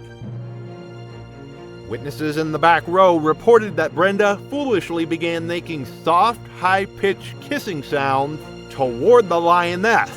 The cat's head came up immediately, eyes narrowing, ears locking forward. These warning signs, the direct stare, the forward-facing ears, the sudden alertness, are part of a lion's natural communication system that precedes an attack. In the wild, these signals warn other animals of imminent danger, but humans often misinterpret them as curiosity rather than the predatory focus they actually represent. Brenda shifted her weight, leaning halfway out, lens trained directly on the animal. Alan told her to sit back. She replied that she was just getting a better shot. The lioness rose in one fluid movement. Her body stayed low, shoulders rippling under her coat, the short distance between them closing far faster than most people in the vehicle seemed to register. The first contact was the head thrust, her muzzle driving through the window space, followed instantly by jaws locking around Brenda's throat. Lions typically kill large prey by suffocation, clamping their powerful jaws around the throat and cutting off air supply. This technique, perfected over countless generations, ensures a quick kill that minimizes the predator's risk of injury from struggling prey. The force was enough to pull her upper body clear of the vehicle. Her feet braced against the floor in reflex. Alan grabbed his wife around the waist, pulling hard, but the lioness anchored her hindquarters, dragging backward. The tearing was audible, flesh, fabric, and tendon parting under the sustained bite pressure. Brenda made a choking sound that collapsed into silence within seconds. The guide shouted and fired a warning shot into the air. The lioness released only after 2 more backward tugs. Brenda slumped against Alan, blood running down her front. The vehicle turned sharply, accelerating toward the nearest ranger station. Another guest pressed a towel to the wound, but the bleeding was catastrophic. Minutes passed by, and by the time they reached the park clinic, she was unresponsive. A staff nurse pronounced death at 10:14 a.m. Park management called local police to take statements and secured the scene. The lioness was identified as one of the dominant females of the pride, known for avoiding vehicles unless provoked. Rangers emphasized that her behavior matched natural predatory reflex once the perceived boundary between human and habitat was crossed. She was not euthanized and continued to roam the reserve. Alan chose to have his wife cremated in South Africa. The process was handled quietly, without public memorial at the park, and her ashes were flown back to Manchester the following week. UK news outlets carried brief stories on the incident, often referencing similar attacks in other parks, but without publishing graphic details. The valley where the attack occurred remains part of the lion viewing route, but the guide who drove that morning has since left the park. It was July 20th, 2022 when the air hung thick and oppressive over central Florida's Lake Hachanilla. The backyard barbecue at the Henderson's lakeside property had been winding down for hours, but the combination of beer, old grudges, and summer heat had transformed what should have been a peaceful gathering into something far more volatile. At the center of the brewing storm stood Zach Renner, his face flushed red from alcohol and humiliation. Zach was a 29-year-old construction worker from Kissimmee, known among his circle for his impulsive decisions and inflated sense of his own capabilities. His social media showed a pattern of escalating stunts, leaping off overpasses, wrestling pit bulls, even grabbing a rattlesnake barehanded. Raised by a hard-working single father who prized toughness and rarely intervened, Zach learned early on that attention, even through dumb recklessness, was its own kind of validation. The evening had started pleasantly enough, with grilled burgers and cold beers flowing freely among the dozen or so friends gathered on the Henderson's dock. But as the sun set and inhibitions lowered, old tensions began to surface. The breaking point came when Zach's girlfriend of 2 years, Jessica, announced in front of everyone that she was done with his childish crap and walked away, leaving him standing alone by the water's edge. The humiliation was too much for Zach's fragile ego to bear. His friends watched as his face cycled through embarrassment, anger, and finally a dangerous kind of determination. Earlier in the evening, someone had mentioned spotting what looked like a large alligator near the boat ramp, but the sighting had been dismissed as probably just a log or debris. Zach shouted, slurring slightly as he pointed toward the dark water, that he was going to find the gator and ride it like a cowboy. He said he'd show everyone what a real man looked like. To him, it was a stunt for laughs and bragging rights.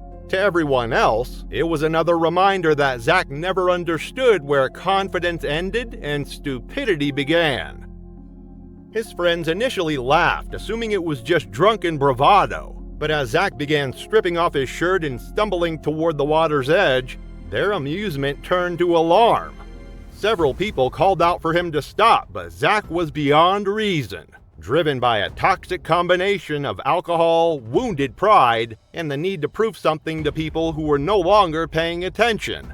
Thinking before acting had never been his strong suit. What Zach didn't know was that local anglers had recently reported an unusually large male alligator, estimated at 11 feet long, prowling this particular stretch of Lake Hachanilla. Wildlife officials suspected the animal had been pushed into the narrower bay by territorial disputes with other males during mating season. American alligators are ancient predators, with instincts honed over millions of years. Adult males can grow up to 14 feet long and weigh over 1,000 pounds, delivering a bite strong enough to crush a bowling ball. Their 80 razor-sharp teeth form a grip that, once locked, is almost impossible to escape. As Zach moved deeper, the water rose to his chest, the soft, uneven lake bottom slowing his steps. He slapped the surface and shouted taunts, unaware of the danger. His friends watched in uneasy silence, some filming, hoping it was just another stunt. Little did they know, something beneath the surface had already begun to shift. The alligator had been likely watching from the moment Zach entered the water. Concealed among the reeds just 20 feet away, the massive reptile remained perfectly still, only its eyes and nostrils breaking the surface. To the predator, Zach's splashing and shouting weren't intimidating, they were an announcement of prey in distress. The attack came without warning. One moment Zach was chest deep in the murky water, still yelling taunts at the darkness. The next, the surface exploded as nearly half a ton of prehistoric predator surged forward with devastating speed. The alligator's massive jaws clamped around Zach's midsection with bone-crushing force, the impact audible even over his single terrified scream. What followed was a textbook death roll, the alligator's signature killing technique. The massive reptile spun rapidly in the water, using its entire body weight to disorient its prey and cause massive internal trauma. The water around them erupted in a violent whirlpool of foam and red, as Zach's body was twisted and torn by forces no human could survive. Chaos broke out on the dock. Jessica screamed and collapsed as others shouted Zach's name into the silent water. One guy stepped in to help but froze when the alligator surfaced, Zach's limp body in its jaws before vanishing into deeper water. All they could do was call for help. Emergency services arrived within the hour, but everyone knew it was a recovery operation, not a rescue. The lake was immediately closed to the public while wildlife officials began the grim task of locating both the victim and the predator responsible. The alligator was found and euthanized the following day, its stomach contents confirming what everyone already knew. Zach's remains, what could be recovered, were returned to his family for burial. The incident made local news, with a few outlets treating it as another example of Florida man's stupidity. In the days following the attack, Florida Fish and Wildlife officials closed off access to the lake and posted new warning signs around the perimeter. They also launched a community outreach campaign on the dangers of feeding or approaching wild alligators, emphasizing how quickly such behavior can lead to fatal outcomes. It was July 19, 2022. The sky over Coral Key, Florida was brushed in cotton pink dust. The sea calm, the beach empty, and the warnings, bold red and repeated, ignored. Jared McIntyre adjusted his chest strap on his GoPro with meticulous confidence. He wasn't reckless, he told himself. He was calculated. After all, he had planned this for weeks. His girlfriend Melissa Drake trailed behind him with the easy laughter of someone used to treating boundaries like mere suggestions. They weren't kids, they were 27 and 25 respectively, but something about the forbidden always thrilled them. Jared McIntyre and Melissa Drake were the kind of people either admired or quietly winced at. Restless, beautiful, and just smart enough to be dangerous. Jared was the brains of their stunts, always strategizing for the next viral moment, but his confidence often edged into delusion. Melissa, light-footed and wild-spirited, followed wherever the adrenaline led. They weren't stupid, not exactly, but they had a habit of treating close calls like plot points, not warnings.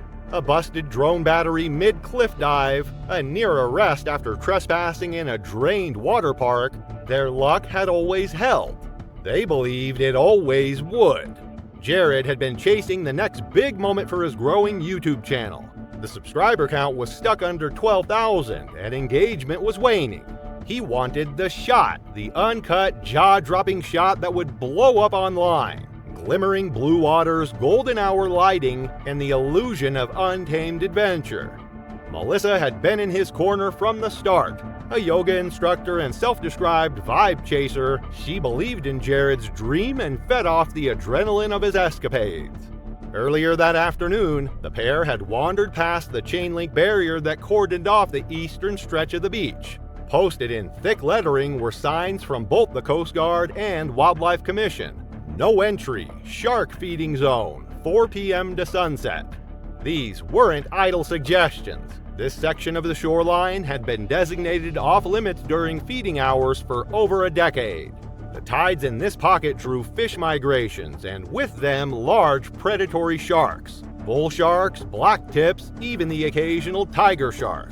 Budget cuts and staff shortages after Hurricane Wesley had left this section unpatrolled for the season. A detail buried in a quietly updated public safety memo no tourist ever read. But Jared saw the signs as props for his narrative. Danger sold. Melissa danced barefoot in the sand behind him, tossing her sundress to the side to reveal her swimsuit like they were just two lovers chasing a sunset. They weren't breaking into a war zone. They thought they were dipping into nature's raw beauty. They waded in slowly. Jared angled the GoPro downward, narrating with a practiced voice, already envisioning how the footage would splice together. Melissa twirled in the shallows, letting her fingers skim the surface. The water around them remained deceptively calm, the surface calm as glass.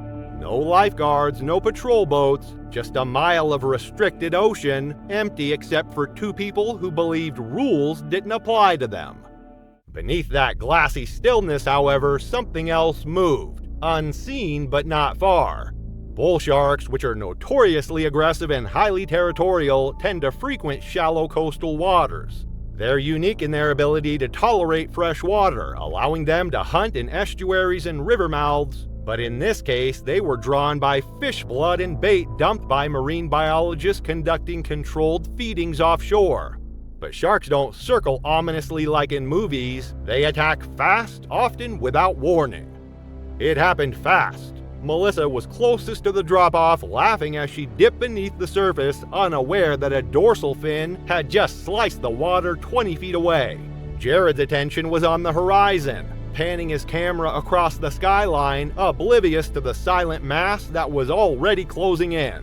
Then came the sound, a ragged, gurgling scream that didn't sound like any word, just panic clawing its way out of a throat filled with salt water. The bull shark was massive, over 8 feet, and it surged forward with brutal efficiency.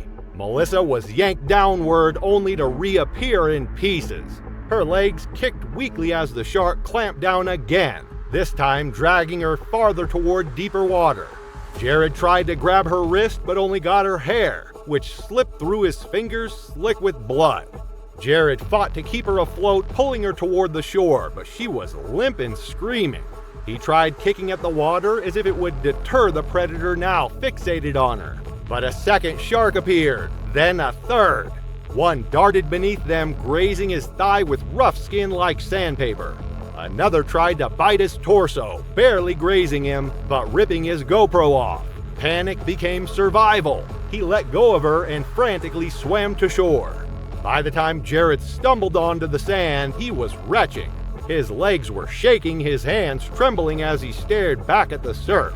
Melissa was gone, just gone. It had been under 10 minutes since they entered the water. Rescue teams didn't arrive until nearly an hour later, alerted by beachgoers who had spotted Jared screaming and stumbling along the closed-off road. A search was mounted, helicopters dispatched, but Melissa's body was never recovered in full. What little they found, shredded swimwear, strands of hair, bloodied sea foam, washed up the next day several miles downshore. The GoPro was found a week later by local fishermen who caught it with a net, but it was beyond repair. The memory card was also irrecoverable. In the weeks that followed, Jared stopped speaking to reporters. He gave no interviews, issued no statements, and refused to answer the endless questions from Melissa's family.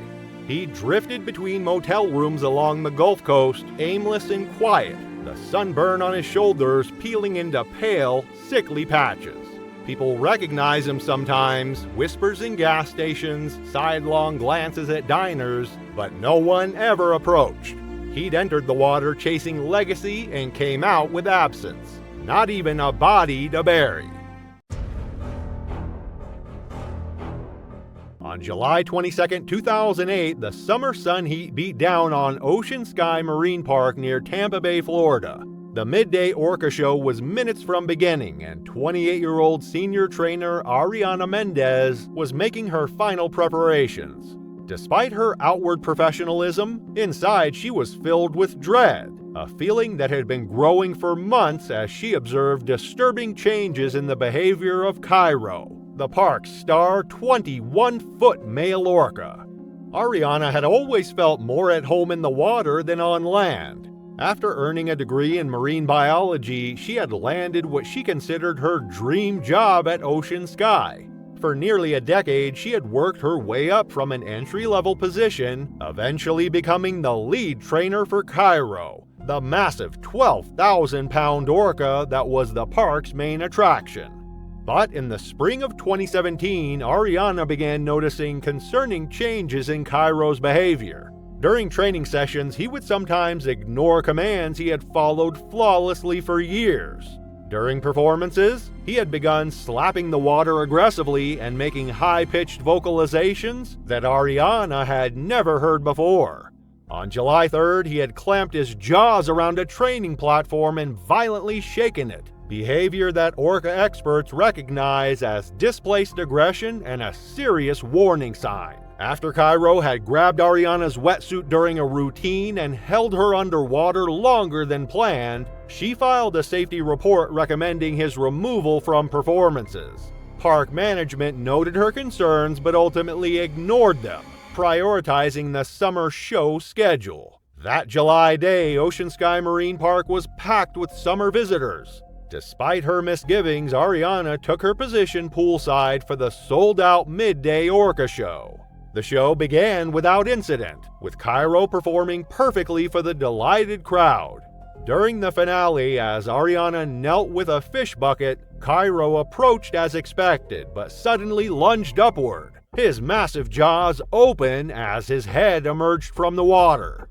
Orcas possess the largest predator brain on Earth and demonstrate complex cultural behaviors, with captive specimens often showing psychological distress through repetitive behaviors and aggression, warning signs that confinement damages these intelligent mammals. Before Ariana could react, Cairo had clamped his teeth around her torso and pulled her into the water. The crowd's cheers turned to screams as they watched the trainer disappear beneath the surface. Underwater, Ariana remained conscious and remarkably calm, drawing on her years of training for this exact scenario. But the orca's behavior was different this time, more deliberate, more controlled. People watched in horror as Ariana was not resurfacing. 2 minutes later, Cairo finally broke the surface with Ariana limping in his grasp. Whether from the pressure of his bite or the lack of oxygen, she had lost consciousness. Cairo brought her to the surface almost gently, as if displaying his prize, before diving again and releasing her to float motionless in the water. Emergency responders were able to retrieve her body while other trainers distracted Cairo. Despite immediate CPR and the presence of medical staff on site, Ariana was pronounced dead at the scene. The autopsy revealed that she had suffered catastrophic internal injuries from the pressure of Cairo's jaws, with her ribcage crushed and several organs ruptured. It was July 17, 2016. It began clear and hot over Oahu. The summer water temperature hovered near 80 degrees Fahrenheit, ideal for swimmers and divers, but also prime conditions for sharks, which often patrol the deeper edges of the reef during this time of year. Jason Tully was a 27-year-old handyman based in Honolulu, known among friends for being competent in the water but more of a recreational snorkeler than a seasoned hunter. That weekend, he agreed to join two friends, both experienced spearfishers, for an afternoon dive off the windward coast.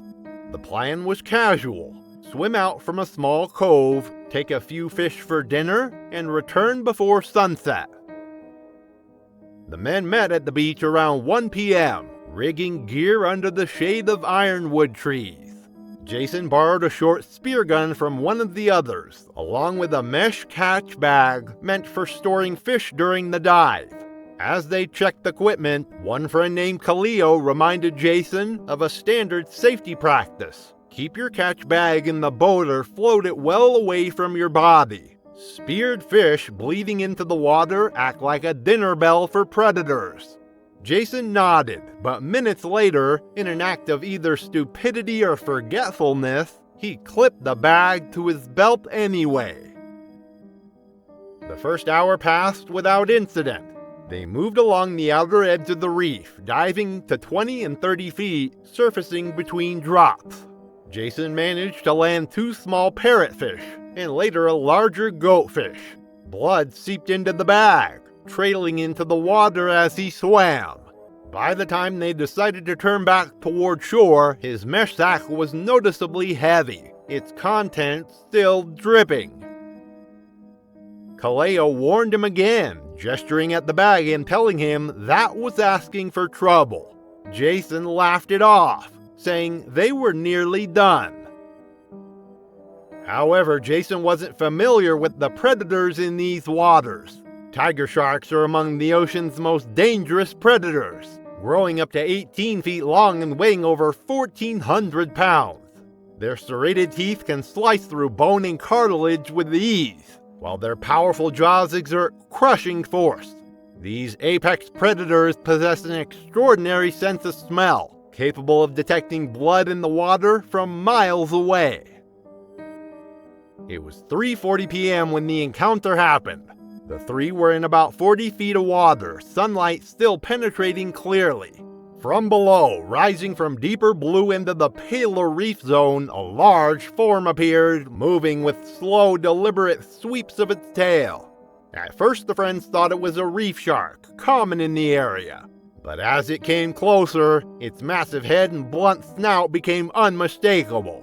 This was a tiger shark, easily 12 feet long, with the distinctive vertical stripes faintly visible along its flanks. The shark's path was direct, its head slightly angled toward Jason. The trail of fish blood in the water left no ambiguity about its target. Both friends shouted through their snorkels, motioning for Jason to drop the bag. Instead, he began thrashing his fins in an instinctive attempt to back away. The movement sealed his fate. The shark accelerated from a slow cruise to a sudden burst of speed, jaws opening. It struck broadside, clamping across his hips and lower abdomen. Jason was yanked downward, his spear gun spinning away as the shark carried him several feet below the surface. Kaleo dove after him, jabbing the shark's flank with the tip of his spear. The other friend did the same, striking at its gills. The shark released Jason, circling out of sight for only seconds before turning back. Its second strike was aimed higher, catching him across the midsection. This time it held on, twisting slightly before letting go and disappearing into deeper water. Jason floated motionless. The water around him was clouded with blood. His friends struggled to keep his head above water while swimming toward shore, but even with adrenaline driving them, the swim was slow. They reached the shallows nearly 15 minutes later, dragging him onto the sand. A local fisherman ran to call emergency services from his truck, but by the time paramedics arrived, Jason had no pulse and showed no signs of breathing. Efforts to resuscitate him on the beach failed, and he was pronounced dead at the scene. The Department of Land and Natural Resources dispatched officers to survey the area. A brief statement was issued the next morning, confirming that a fatal shark bite had occurred off Oahu's windward side, that the victim had been spearfishing, and that standard safety protocols were not followed. They advised divers to store catches away from the body and to be alert during late afternoon hours, when visibility changes and shark activity sometimes increases. Jason's funeral took place 4 days later at a small church in Honolulu. Fewer than 30 people attended, mostly relatives and close friends. His parents, who had flown in from the mainland, declined interviews. The service was short, The eulogy focused on his humor. It was November 8, 2020. Local resident Tommy Raskin prepared for what he called the big one, a live stream featuring his 18-foot reticulated python, Cleo, in Kissimmee, Florida, a home to a thriving exotic pet community despite strict regulations. Tommy, age 32, grew up in Central Florida where he developed an early fascination with reptiles, spending countless hours at local nature centers and reptile expos. After high school, he worked various low-wage jobs but never pursued higher education or formal training in herpetology. His modest YouTube channel, focused almost exclusively on his reticulated python Cleo, reflected years of self-taught knowledge, though experts often criticized his handling techniques as risky and unprofessional. He was no celebrity. With fewer than 800 YouTube subscribers, he posted videos of Cleo slithering across his arms or feeding on thawed rabbits. By day, he drove for Uber and stocked shelves at a pet store. He lived alone, his social circle limited to online forums and reptile expos. His modest house was quiet except for his collection: several lizards, a small caiman, and Cleo, whom he considered special. He had acquired Cleo 4 years earlier when she was barely 2 feet long. He raised her methodically, with feeding schedules charted on a whiteboard and humidity levels recorded in spreadsheets. As she grew, his content began to revolve solely around her. Friends stopped calling.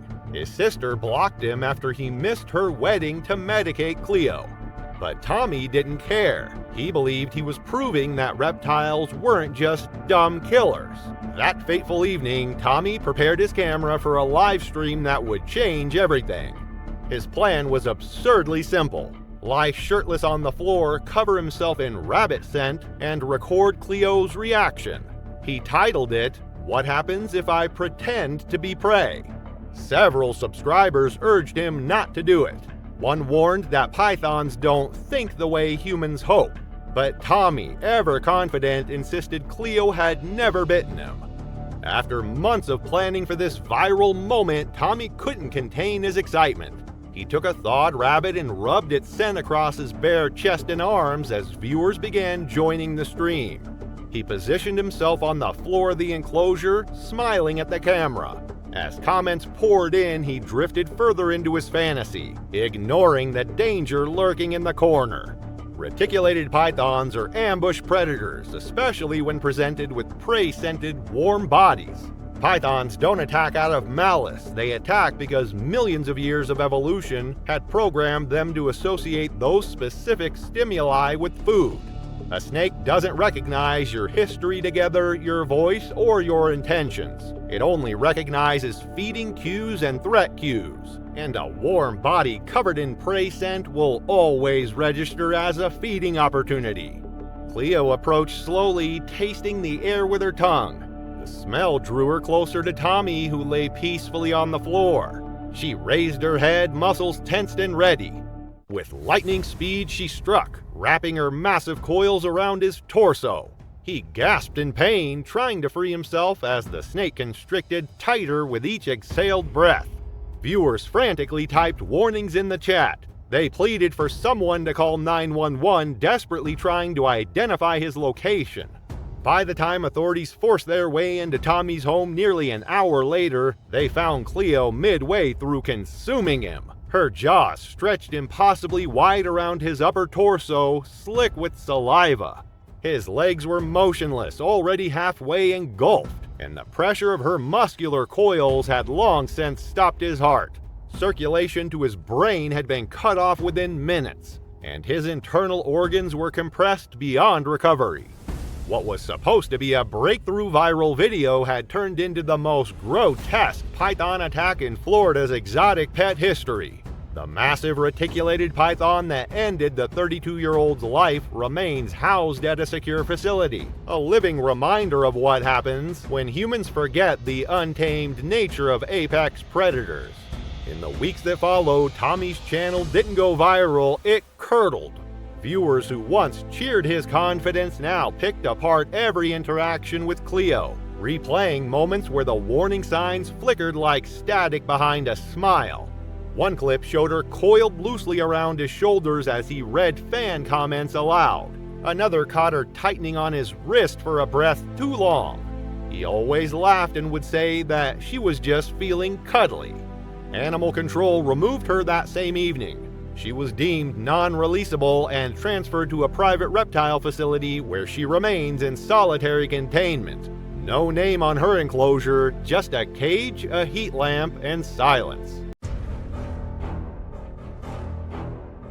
On a brisk autumn afternoon in 2009, Carol Hennigan was preparing for a small dinner party at her sprawling estate in Stamford, Connecticut. The 61-year-old wealthy widow moved efficiently through her kitchen, occasionally glancing out the window at her 5-acre property with its manicured gardens and the custom-built addition that housed her most prized possession, a 120-pound male chimpanzee named Maxie. Carol had acquired Maxie when he was just an infant. Over the years, she had raised him as if he were her child, dressing him in human clothes, teaching him to use the toilet, and even allowing him to sit at the dinner table where he would drink wine. What Carol failed to understand, despite numerous warnings from primatologists, was that despite their human-like appearance, adult male chimpanzees possess explosive strength up to 8 times greater than the strongest human athletes, with unpredictable mood swings that can transform them from playful to territorial aggressors in seconds. There had been warning signs over the years. When Maxie was 10, he had bitten a delivery man. 3 years later, he had attacked a neighbor's teenage son. Both incidents had resulted in lawsuits that Carol quietly settled using her wealth, refusing to acknowledge the escalating danger. Maxie had been agitated all morning, pacing his enclosure and occasionally letting out sharp barking sounds.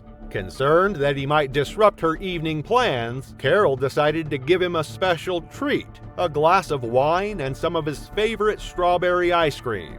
She entered his enclosure and bent down to place the tray on Maxie's table when the chimpanzee lunged at her with explosive violence. With his unpredictable sudden outburst, he tore away skin and tissue using his powerful hands. Maxie's assault was instinctual and devastatingly effective, targeting the face, hands, and genitals as chimpanzees naturally do in aggressive conflicts. Carol screamed, alerting her housekeeper, who immediately called emergency services. When police arrived, they found Maxie still in a state of frenzied aggression, his fur matted with Carol's blood. Officers broke into the enclosure, and when Maxie charged at them, they were forced to shoot him multiple times. Carol was still alive when paramedics reached her, though barely. The damage to her face was catastrophic. Her eyes, nose, and lips had been torn away. Despite the best efforts of emergency medical personnel and surgeons, Carol Hennigan died from her injuries 3 days later. Thanks for watching. Want to watch more? Click on your screen now.